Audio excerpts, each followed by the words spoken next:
বাবু জুহুদি ওয়াল ওয়ারা। জুহুদ হচ্ছে দুনিয়া ত্যাগ করা, আর ওয়ারা হচ্ছে আল্লাহ ভীরু হওয়া। عن النعمان بن بشير رضي الله عنهما قال سمعت رسول الله صلى الله عليه وسلم يقول إن الحلال بين وإن الحرام بين। যে নিশ্চয় হালাল বর্ণিত আছে, স্পষ্ট করা আছে, হারামটাও কি করা আছে, স্পষ্ট করা। ওয়া বাইনাহুমা মুশতাবিহাত, কিন্তু এই দুইটার মাঝখানে কিছু সন্দেহপূর্ণ বিষয় আছে। লা ইয়ালামুহুন্না কাসীরুম মিনান নাস, যেটা অধিকাংশ মানুষই কি জানে না, কিছু অল্প সংখ্যক মানুষ জানে। ফামানিত্তাকা শুবহাত, যে ব্যক্তি শুবহাত বিষয়গুলো থেকে বেঁচে থাকে, ফাকাদ ইস্তাবরা লিদীনিহি ওয়া ইরদিহি, সে তার দ্বীনকে, সে তার সম্মানকে হেফাজত করলো। ওয়ামা ওয়াকা ফিশ শুবহাত, যে ব্যক্তি সন্দেহে পতিত হলো, ওয়াকা ফিল হারাম, সে হারামে পতিত হলো। কার রাইয়ার হাওলাল হিমা, যে কোনো একজন রাখাল, যে তার রাখালকে পরিচালনা করতেছে, যে রাখাল কোনো একটা সীমার আশেপাশে কি করতেছে, পরিচালনা করতেছে। এখানে কি পরিচালনা করতেছে সেই কথাটা কিন্তু নাই। এখানে দুইটা, ইয়ারা ছাগল হতে পারে, উট হতে পারে, ঘোড়া হতে পারে, সেই প্রাণীগুলোকে চালাচ্ছে, পরিচালনা করতেছে হাওলাল হিমা, তোমার ক্ষেতের আশেপাশে। ইউশিকু আইয়াকা ফিহি, এই চালাতে চালাতে এই সন্দেহ করে, এই কখন যেন আবার খেতে কি দেয়, মুখ দেয়, কখন যেন আবার ধান খাওয়া শুরু করে, কখন যেন আবার তোমার সরিষা খাওয়া শুরু করে। এই যে ভয়, এই ভয়ের মাঝখানে সেই ব্যক্তি থাকে, যারা সন্দেহের আশেপাশে থাকে। যে কোনো সময় যেমন একটা ছাগল যেন ক্ষেত খেতে পারে, অনুরূপ ভাবে এই সন্দেহের আশেপাশে যদি থাকে, এই যে কোনো সময় সন্দেহের মধ্যে চলে যেতে পারে। সুতরাং সন্দেহ থেকে বেঁচে থাকো, মানে সন্দেহের আশেপাশেও তোমরা কি যাও না। আলা ওয়া ইন্না লিকুল্লি মালিকিন হিমা, জেনে রাখো প্রত্যেকটা মালিকের একটা করে সীমা থাকে, তোমার সীমা থাকে। এই জমি আব্দুল সাত্তারের, ওর একটা সীমা আছে। এই জমি আব্দুল কুদ্দুসের, ওর একটা কি আছে, সীমানা আছে। আলা ওয়া ইন্না হিমাল্লাহি মাহারিমুহু, কিন্তু আল্লাহ তাআলার সীমা হচ্ছে তার হারামগুলো। তার মানে তোমার যত কাজ করার কথা বলা আছে, হালাল যেগুলো আছে, তুমি কোথায় যাবা, কি করবা করো, তবে আল্লাহর সীমা হচ্ছে কি হারাম। হারামের কাছে তুমি আসবা না। হালাল যা করবা করবা, হালাল কোনটা করতে পারতেছো, কোনটা করতে পারতেছো না, ওইটা দেখার দরকার নেই। যেটা হালাল সেটা যা করবা সেটা করবা, যেটা করলা না খাওয়া দাওয়ার জিনিস, যেটা খেলে না সেটা খেলে না, যেটা হালাল সেটা খেলে খেলে, কিন্তু সন্দেহ যেটা আছে সেটা কি করতে হবে, ছেড়ে দিতে হবে। আলা ওয়া ইন্না ফিল জাসাদি মুযগাতান, শুনে রাখো যে শরীরের মধ্যে একটা মাংস টুকরো আছে। ইযা সালাহাত সালাহাল জাসাদু কুল্লুহু ওয়া ইযা ফাসাদাত ফাসাদাল জাসাদু কুল্লুহু, এই মাংস টুকরা যদি ভালো হয় তাহলে পুরো বডিটাই ভালো হয়, এই মাংস টুকরা যদি খারাপ হয়ে যায় তাহলে পুরো বডিটাই খারাপ হয়ে যায়। আলা ওয়া হিয়াল কলব, শুনে রাখো সেই মাংস টুকরার নাম হচ্ছে কি অন্তর। আবু হুরায়রা রাদিয়াল্লাহু তাআলা আনহু থেকে বর্ণিত, তিনি বলছেন রাসূল সাল্লাল্লাহু আলাইহি ওয়াসাল্লাম বলেছেন, আল মুমিনুল কাবিয়্যু খায়রুন ওয়া আহাব্বু ইলাল্লাহি মিনাল মুমিনিজ যায়ীফ, দুর্বল মুমিনের থেকে শক্তিশালী মুমিন আল্লাহ তাআলার কাছে অধিক প্রিয় এবং কি উত্তম। ওয়া ফি কুল্লিন খায়র, তবে দুইটার মধ্যেই কিন্তু কি আছে, কল্যাণ আছে। দুর্বল মুমিন মানে ও একেবারে যে কাতার থেকে বাদ যাচ্ছে তা কিন্তু না, দুইটার মধ্যে কি আছে, কল্যাণ আছে। ইহরিস আলা মা ইয়ানফাউকা, সুতরাং তোমার জন্য যেটা কল্যাণকর সেই কাজে তুমি কি হও, অগ্রসর হও, সেই কাজের তুমি চেষ্টা করো। ইহরিস, লোভ করা, লোভ করো। ওয়াস্তাইন বিল্লাহ, আল্লাহ তাআলার কাছে তুমি কি চাও, সাহায্য চাও। ওয়ালা তাআজাজ, নিজেকে কখনো তুমি দুর্বল কি করো না, অনুভব করো না। ওয়াইন আসাবাকা শাইউন, যদি তোমার কাছে খারাপ কোনো কিছু এসে যায়, ফালা তাকুল, তাহলে তুমি বলো না লাউ আন্নি ফালতু কাজা কানা কাজা ওয়া কাজা, যদি আমি এমনটা করতাম তাহলে এই রকম হতো। কথা বুঝিনি? মানি ব্যাগ নিয়ে গেছে, রাস্তায় হারিয়ে গেছে, মা এখন বলতেছে যে মানি ব্যাগটা নিয়ে গেছিস কেন? মানি ব্যাগটা নিয়ে গেছিস কেন? হারিয়ে গেছে না, কেন নিয়ে গেছিস? যদি না নিয়ে যাইতি তাহলে তো এটা হারাতো না। এটা কেন করলি? এইটা করছিস দেখে এটা হচ্ছে। এই যে যদি কথাটা, এটাকে তোমরা বলো না, ওয়ালাকিন কুল, বরং তুমি বলো কদ্দারাল্লাহু ওয়া মা শাআ ফাআলা, আল্লাহ তাআলা যা নির্ধারণ করে রেখেছিলেন, যেমনটা তিনি ইচ্ছা করেছেন তেমনটাই হয়েছে। ফাইন্না লাউ, কেননা এই লাউ কথাটা তাফতাহু আমালাশ শাইতান, এইটা শয়তানের কাজকে খুলে দেয়। যখনই তুমি বলবা যদি আমি এইটা না করতাম তাহলে এইটা হতো, এইটা না করতাম এইটা হতো, তখন আল্লাহ তাআলার যে তাকদীর, এই তাকদীরের উপর থেকে তোমার কি বিশ্বাস সরে যাবে। তখন তুমি মনে করতে যে এইটা করলে মনে হয় এইটা হয়, এইটা করলে হয়তো এইটা হয়। তা তো না, এটা ঘটবেই যে। সুতরাং এমনটা বলো না যে এইটা যদি আমি না করতাম তাহলে এইটা হতো। বা সুন্দর করে গাড়ি তোমার নামার মধ্যে চলে গেছে, তখন একজন বলতেছে আরে তুমি গাড়ি যখন আসছিস তখন এইদিকে করলেই তো তোমার ওইদিকে যাইতো না।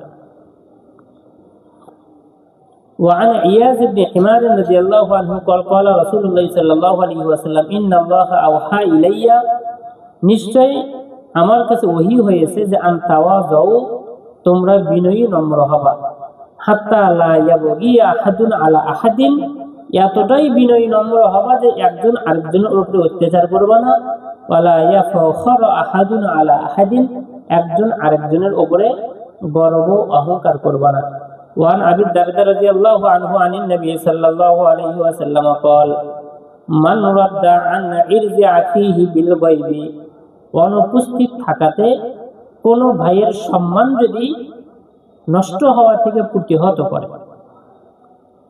আব্দুল কুদ্দুসের আমার কাছে বদনাম করা হচ্ছে, অপমান করা হচ্ছে তাকে, আমি বলছি যে ওদেরকে নিয়ে কথাবার্তা বলো না, থাক, ও ভালো মানুষ আছে, তোমরা যা শুনছো ওটা কি নয়, সঠিক কথা নয়, ওটা বাদ দাও, ওই আলোচনা করো না।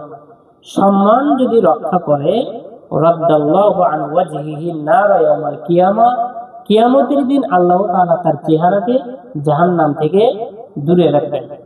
আল্লাহ তাআলা তার জাহান্নাম থেকে তার চেহারাকে প্রতিহত করবেন। মূলত কথা হচ্ছে এটা, যেহেতু রদ্দা আছে, ওই অসম্মান হওয়া থেকে যেমন ওই ব্যক্তিকে রক্ষা করলো, তেমনি আল্লাহ তাআলা সেই ব্যক্তিকে জাহান্নামের আগুন থেকে রক্ষা করবেন।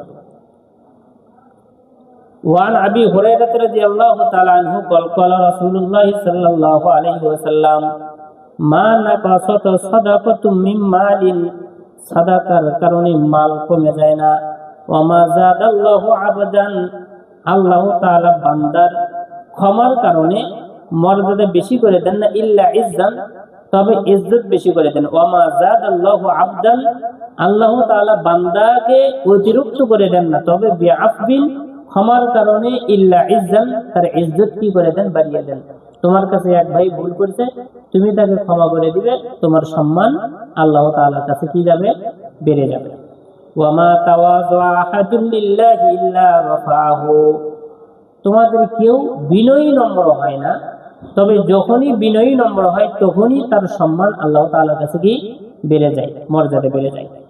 وعن عبد الله بن سلام رضي الله تعالى عنه قال قال رسول الله صلى الله عليه وسلم, নবী করিম সাল্লাল্লাহু আলাইহি ওয়াসাল্লাম বলেছেন, ইয়া আইয়ুহান নাস, হে মানুষরা, আফসুস সালামা, তোমরা সালামের প্রচলন ঘটাও, ওয়াসিলুল আরহামা, রক্তের সম্পর্ককে তোমরা দৃঢ় করো, ওয়া আতিমুত তুআমা, তোমরা খাদ্য খাওয়াও, ওয়াসাল্লু বিল্লাইলি ওয়ান নাস নিয়ামুন, রাতের বেলায় তোমরা সালাত আদায় করো যখন মানুষরা ঘুমন্ত থাকে, তাদখুলুল জান্নাতা বিসালাম, তাহলে তোমরা নিরাপদে শান্তিতে তোমরা জান্নাতে প্রবেশ করো। ওয়ান তামিম বিন দারি রাদিয়াল্লাহু তাআলা আনহু قال قال رسول الله صلى الله عليه وسلم আদ-দীনুন নাসিহা সালাসান, আল্লাহর নবী সাল্লাল্লাহু আলাইহি ওয়াসাল্লাম তিনবার তিনি এই কথাটা বললেন, আদ-দীনুন নাসিহা, আদ-দীনুন নাসিহা, আদ-দীনুন নাসিহা। কুলনা সাহাবায়ে কিরাম বলছেন, আমরা বললাম, লিমান ইয়া রাসূলুল্লাহ, কার জন্য দ্বীনের সংশোধনী? ক্বালা, আল্লাহ রাসূল বললেন, লিল্লাহি, আল্লাহর জন্য, ওয়ালি কিতাবিহি, তার কিতাবের জন্য, ওয়ালি রাসূলিহি, তার রাসূলের জন্য, ওয়ালি আইম্মাতিল মুসলিমিনা, মুসলমানদের ইমামদের জন্য, ওয়া আম্মাতিহিম, এবং মুসলমানদের সাধারণ সবার জন্যই হচ্ছে সংশোধনী। আদ-দীনুন নাসিহা, এইটাকে আমরা অনুবাদ করি কি, দিন হচ্ছে কি উপদেশ। এখন যদি তুমি মনে করো আমরা বললাম দিন হচ্ছে উপদেশ কার জন্য, আল্লাহ রাসূল বলছেন লিল্লাহি, আল্লাহর জন্য। আল্লাহর জন্য উপদেশটা আবার কি? উপদেশ কি? আদ-দীনুন নাসিহা, এটার দ্বারা আমরা কি বুঝাই যে দিন হচ্ছে কি নসিহতের জিনিস। আল্লাহ রাসূল তো বলছেন নসিহত হচ্ছে আল্লাহর জন্য, আল্লাহর জন্য তুমি কি নসিহত দিবে? হাদিসেরই তো কথা, দিন হচ্ছে নসিহত। তো নসিহত কারোর জন্য? সাহাবীরা বলতেছে, আল্লাহ রাসূল বলতেছেন যে কি আল্লাহর জন্য। তো তুমি যদি বলো নসিহত অনুবাদ, তাহলে তুমি নসিহত আল্লাহকে কেমনে দিবে? আর দিনুন নাসিহা, নাসিহা মানে সংশোধনী। কার জন্য সংশোধনী? আল্লাহর। আল্লাহর ব্যাপারে ঈমান, আল্লাহর ব্যাপারে ধারণা, এই ধারণায় আমাদেরকে সংশোধনী নিয়ে আসতে হবে। তার কিতাবের যে ধারণা, সেই ধারণার ব্যাপারে আমাদের সংশোধনী নিয়ে আসতে হবে। আল্লাহর ব্যাপারে সংশোধনী কি?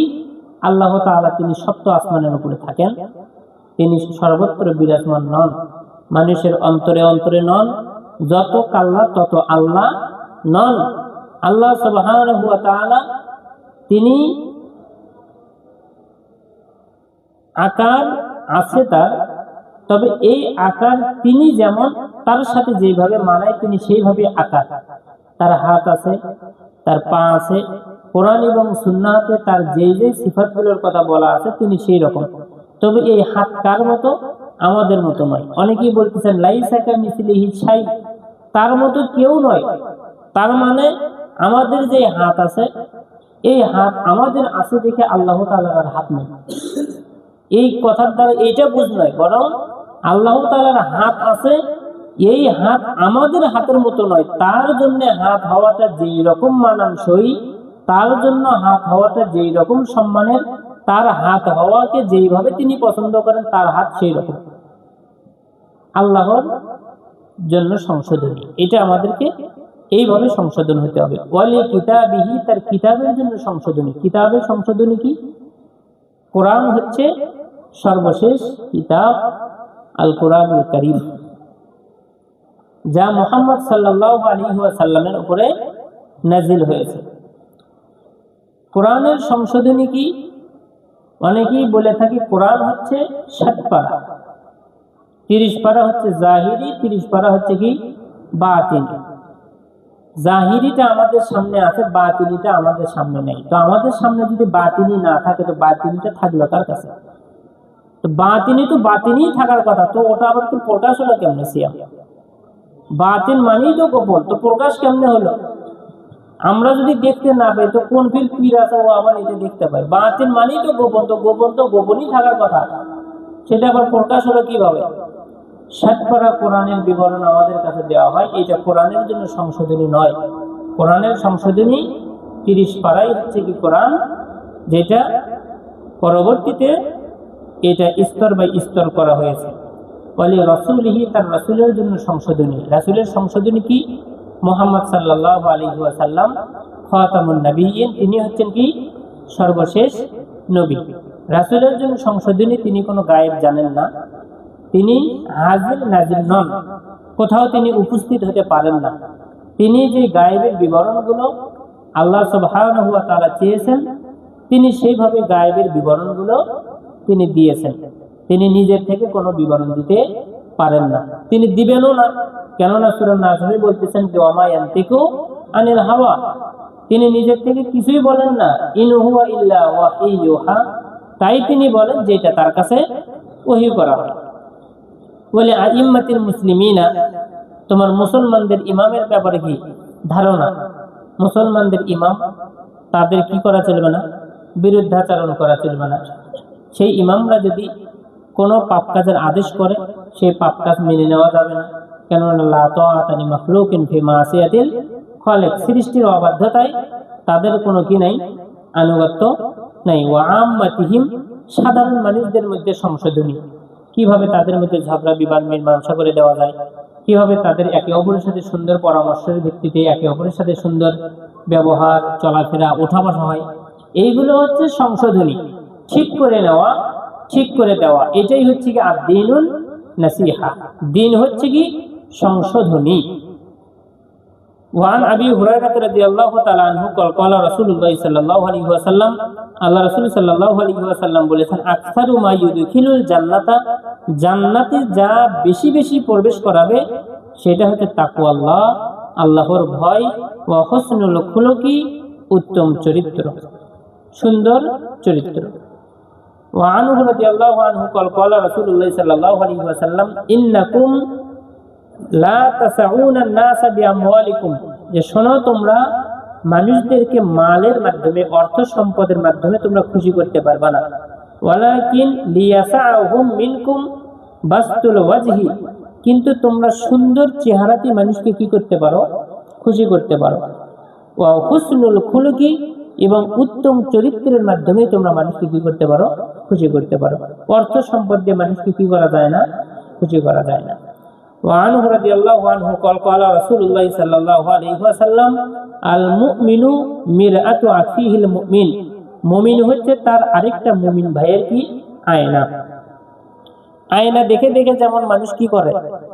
চেহারা ঠিক করে, কোথায় তোমার পাউডার লাগাইছে, একটু কোথায় কাজল দিছে, কোথায় তোমার মেরিল দিছে, সোনো দিছে, এইগুলো যেমন ঠিক করে, তো মুসলমানকে দেখে মুসলমান এইগুলো কি করবে? সংশোধন করবে। একজন মুসলমান দেখতেছে সাদাকা করে, ও তো সাদাকা করে না, ওকে এখন ওই আয়না দেখে শিখে নিতে হবে কি আমাদেরও কি করা দরকার? সাদাকা করা দরকার। একজন মুসলমান কি করে? সত্য কথা বলে। আরেকজন মুসলমান সেও সত্য কথা বলবে। এর মাধ্যমে আবার সেই রকমের মুসলমানও গ্রহণ করো না যে মুসলমান আবার সারাদিন মিথ্যে কথা বলে, তাহলে তো বিপদ। মুসলিম মানে যে মুসলিম সত্য কথা বলে, পরিপূর্ণ মুসলিম, যার মধ্যে উত্তম চরিত্র আছে, সেই মুসলিমকে তুমি কি করবা? আয়না হিসেবে গ্রহণ করবা। একজন দার্শনিক তিনি বলছেন যে আমি শিখি হচ্ছে পাগলের কাছ থেকে। মানুষ শিখে কি জ্ঞানীর কাছ থেকে, কিন্তু আমি শিখে কি পাগলের কাছ থেকে। সাধারণভাবে চিন্তা করে পাগলের কাছ থেকে আবার শিখি কেমন? ও বলতে পাগল যা যা করে না আমি সেটা, পাগল যা যা করে আমি সেটা করি না, এটাই আমার পাগলের কাছ থেকে কি শেখা। তো পাগলের কাছ থেকেও যদি তুমি শিখতে যাও, পাগলের কাছ থেকে তুমি অনেকগুলো কি উত্তম চরিত্র শিখতে পারবা। ও রাস্তা দিয়ে তোমার কি এই যে বোতল ঘুরে বেড়াচ্ছে, এটা ঘুরে বেড়াচ্ছে, সেটা ঘুরে বেড়াচ্ছে, তো সুস্থ মানুষের কাজ তো কি নয়, এটা নয়। তারপরে তোমার পাঞ্জাবি আছে, তোমার মনে করে এক ডান হাতে তোমার হচ্ছে গেঞ্জির হাত, বাম হাতে তোমার মনে করে যে শার্টের হাত, মাথায় তোমার মনে করো পাগড়ি দিছে একটা, আবার শার্টের গায়ে তোমার কি নেই? শার্ট নেই, মাঝখান দিয়ে সেরা, আবার লুঙ্গি একদিকে আসা আরেক দিকে নাই, পরনে কিছু নেই, ঘাড়ে আবার তোমার কি 3-4 তোমার কোট আছে, এই হলে পাগড়ি। তো এর কাছ থেকেও যদি তোমরা যেখানে সেখানে যাচ্ছে বকর বকর করতেই আছে, তো তুমি ওর কাছ থেকে শিখবা যে বকর বকর করা চলবে না। দেখার সাথে যদি একজন শুধু বলতেছে কোনো কথা, বলার সাথে পাগলে সেই খেপে গেছে। পাগলের সব থেকে বড় একটা বড় গুণ যে এরা কথায় কথায় খেপে যায়, তাহলে তুমি কি করবা না? খেপে যাবা না, হ্যাঁ, খায়সা কথা বলবা না। পাগলের কাছ থেকে অনেকগুলো তোমার কি শেখা যায়? উত্তম চরিত্র শেখা যায়। وعن ابن عمر رضي الله عنهما قال قال رسول الله صلى الله عليه وسلم المؤمن الذي يخالط الناس, যে ব্যক্তি যে মুমিন মানুষদের সাথেই কি করে? মিলামেশা করে, ওঠা বসা করে, ওয়ায়াসবিরু আলা আযাহুম, এবং তাদের সাথে ওঠা বসা করতে গিয়ে তাদের কাছ থেকে যেই কষ্ট আসে সেই কষ্টে সে কি করে? ধৈর্য ধারণ করে। মানুষদের সাথে ওঠা বসা করে, মানুষরা যে কষ্ট দেয় সেই কষ্টে সে নিজেকে ধৈর্য ধারণ করে। খৈরুন, এই ব্যক্তি উত্তম হচ্ছে মিনাল্লাযিনা লা ইউখালিতুন নাসা ওয়া লা ইয়াসবিরু আলা আযাহুম, যেই মুসলমান মানুষের সাথে ওঠা বসা করে না। ওঠা বসা না করলে তোমার তো কি নেই? কষ্ট আসবে না। ওঠা বসাও করে না, কষ্টও সহ্য করে না, এই মুসলমানের চাইতে যেই মুসলমান কষ্ট সহ্য করে, মানুষের সাথে ওঠা বসা করে, এই মুসলমান হচ্ছে কি উত্তম। এখান থেকে তুমি যেটা বুঝবা সেটা যে কোনো মানুষদের কাছে নয়, এইটা দিন শিক্ষা দিতে গিয়ে। ইসলাম বুঝাতে গিয়ে, ইসলামের শিক্ষা দিতে গিয়ে মানুষদের সাথে ওঠা বসা করতে হবে। এবং এই শিক্ষা যদি তুমি দিতে যাও, অবশ্যই তাদের পক্ষ থেকে তোমার কাছে কি আসবে? কষ্ট আসবে। এখন তুমি যদি মানুষদের সাথে ওঠা বসা করো আর খালি চা খাওয়ার বিস্কুট খাওয়া বেড়াও, তোমার তো কোনো কষ্টই নেই। কি রিফাত? কোনো তো কষ্ট নেই। চা খাচ্ছ, বিস্কুট খাচ্ছ, এটা খাচ্ছ, সেটা খাচ্ছ, কষ্ট আছে? কষ্ট নেই। তাহলে তারা তোমাকে কষ্ট দিবে, তাহলে তোমাকে কি করতে হবে এখন সেটা বলো। যে কোনো ইসলামের কথা বলতে গেছে তোমাকে কষ্ট দিবে, এই কষ্ট ধৈর্য ধারণ করে যে ব্যক্তি থাকবে, এই ব্যক্তি হচ্ছে যেই মেলামেশা করে না, দিনের কথা বলে না, তাদের কষ্ট সহ্য করে না, তার থেকে হচ্ছে কি উত্তম। وعن ابن مسعود رضي الله عنه قال قال رسول الله صلى الله عليه وسلم আল্লাহ রাসূল সাল্লাল্লাহু আলাইহি ওয়াসাল্লাম বলেছেন, আল্লাহুম্মা, হে আল্লাহ, কামা আহসানতা খালকি, যেভাবে আপনি আমার চেহারাকে সুন্দর করে দিয়েছেন, ফাহাসসিন খুলুকি, এই রকম আপনি আমার চরিত্রকে কি করেন? সুন্দর করেন। চেহারাকে সুন্দর করে দেওয়া মানে এটা বোঝো না তার মানে যে ব্যক্তি দেখতে কালো ওই আবার এই দোয়া করতে পারবে না, তা কিন্তু না। চেহারা সুন্দর করে দেওয়া মানে কি? আকৃতি। এখানে কি আকৃতি? ওই কালো বাদ দিয়ে ফর্সা হয়েছে, তার মানে এই হচ্ছে আল্লামা আহসানতা খালকি, আপনি আমার কি চেহারাকে সুন্দর করেছেন। এখানে খালকি মানে যদি তুমি চেহারা নাও, এটার থেকে তুমি যদি সৃষ্টি নাও, ডাইরেক্ট কি সৃষ্টি, আল্লাহ তুমি আমার সৃষ্টিকে যেমন সুন্দর করেছো, তার মানে অন্যদের থেকে আমরা সৃষ্টি ভালো নই। কালো হোক, ধলা হোক, ফর্সা হোক, খাটো হোক, লম্বা হোক, যেটাই হোক, কোনো প্রাণী নাই যে প্রাণী তোমার সফলভাবে দাঁড়িয়ে চলাফেরা করতে পারে, দাঁড়িয়ে কোনো কাজ করতে পারে। সূরা ৩ আছে না, লাকাদ খালাকনাল ইনসানা ফি আহসানি তাকওয়িম। তাকওয়িম মানে আমরা শুধুমাত্র অনুবাদ করে আছি কোরআনের, দেখে কি আমরা তোমাকে উত্তম অবয়বে সৃষ্টি করেছি। তো উত্তম অবয়ব মানে কি? উত্তম অবয়ব হচ্ছে তাকওয়িম। কওম শব্দ থেকে আছে কি তাকওয়িম মানে কিয়াম। একমাত্র প্রাণী হচ্ছে তারাই যারা কিয়াম করে হাঁটে, দাঁড়িয়ে দাঁড়িয়ে হাঁটে, তারাই হচ্ছে কি মানুষ। এছাড়া পৃথিবীতে আর কোনো প্রাণী নাই যারা কি দাঁড়িয়ে দাঁড়িয়ে হাঁটতে পারে। আর অবশ্যই হয় পেছন দিকে হারিয়ে যাচ্ছে, না হলে সামন দিকে হারিয়ে যাচ্ছে, যে কোনো একটা ওর কি আছে। ডাইরেক্ট দাঁড়িয়ে থেকে কোনো প্রাণী চলাফেরা করতে পারে না। একই মুরগি না হয় দুই পায়ের উপর দিয়ে হাঁটতেছে, তাও মুরগি তো হাল হয়ে আছে, তোমার পা এক জায়গায়, তোমার কাল্লা দিয়ে আরেক জায়গায়। কুত্তো, বিলাই, শিয়াল এগুলো তোমার একবারে তো কি ডাইরেক্ট তো তোমার একবারে কাজ হয়ে আছে, আর কি করবে? মুরগি একটা দেখা যায় তোমার কি দুই পায়ের উপরে কি দাঁড়িয়ে থেকে হাঁটতেছে, মুরগি দুই পায়ে দাঁড়িয়ে থেকে হাঁটছে, ওরও তো কাল্লা আবার কি 4 আঙ্গুল কি দূরে আছে, একটা গোল দূরে, পায়ে সোজা কি নেই, কাল্লা নেই। একমাত্র প্রাণী হচ্ছে মানুষ যাদের পায়ের সোজা কি মাথা আছে, ডাইরেক্ট সোজা, তাকে বিম হচ্ছে কি এরাই। তাহলে আপনি আমার সৃষ্টিকে যেমন সুন্দর করেছেন, অনুরূপ ভাবে আমার চরিত্রকেও আপনি কি করে দেন? সুন্দর করে দেন।